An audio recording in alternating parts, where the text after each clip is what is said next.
everyone. Well, as you can see, I'm in my car.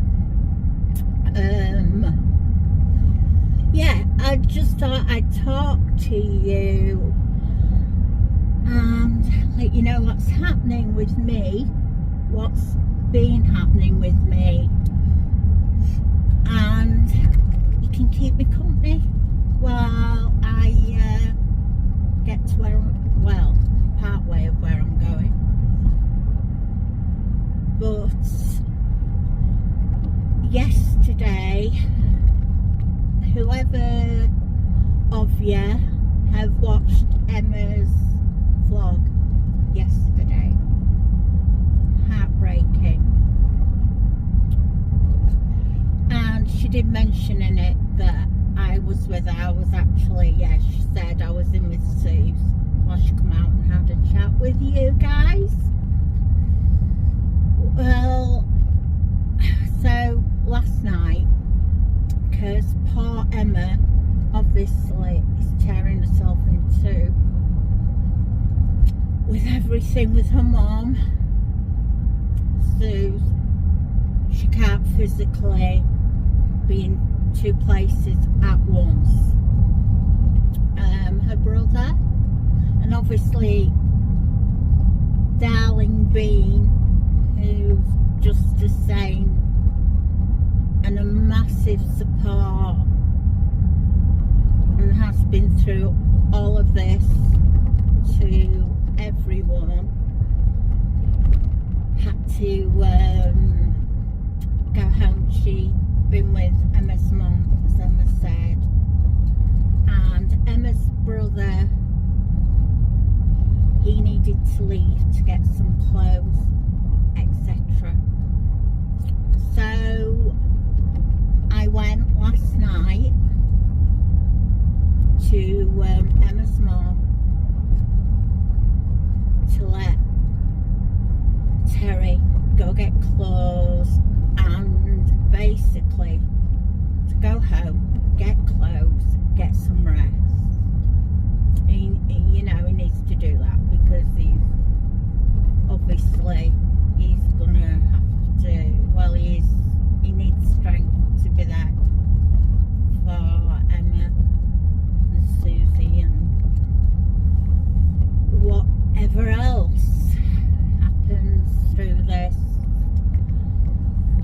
So I went and stayed with lovely Muriel, and I love her to bits anyway, and I know it. It's not like, I'm somebody she doesn't know.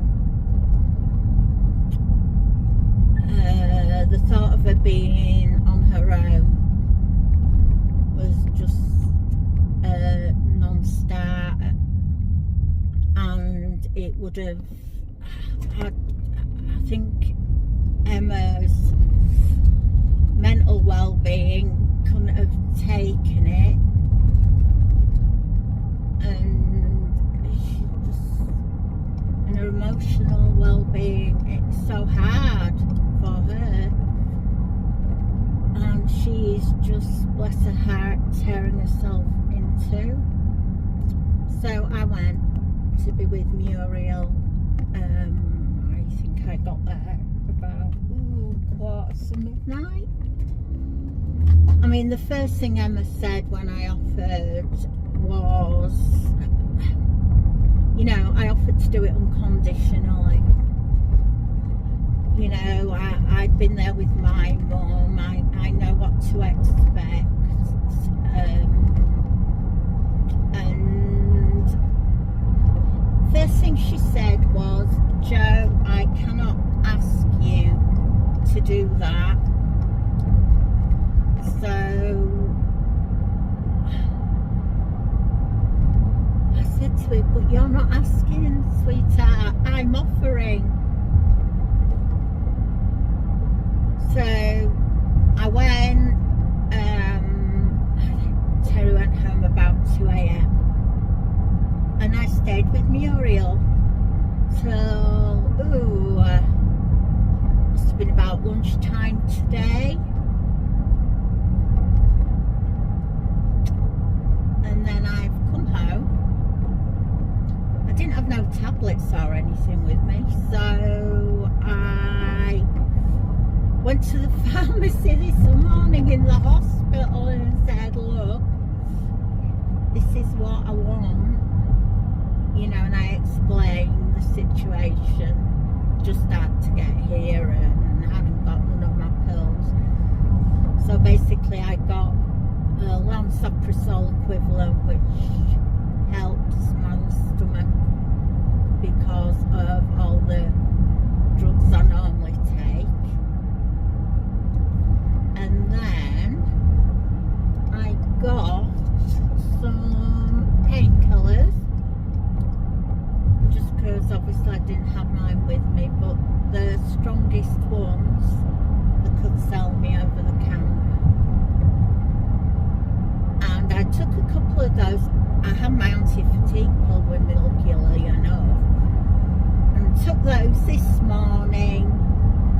The hospital staff, you know, they offered me breakfast. They made me drinks through the night. I did snooze in my wheelchair. I can tilt my wheelchair right back.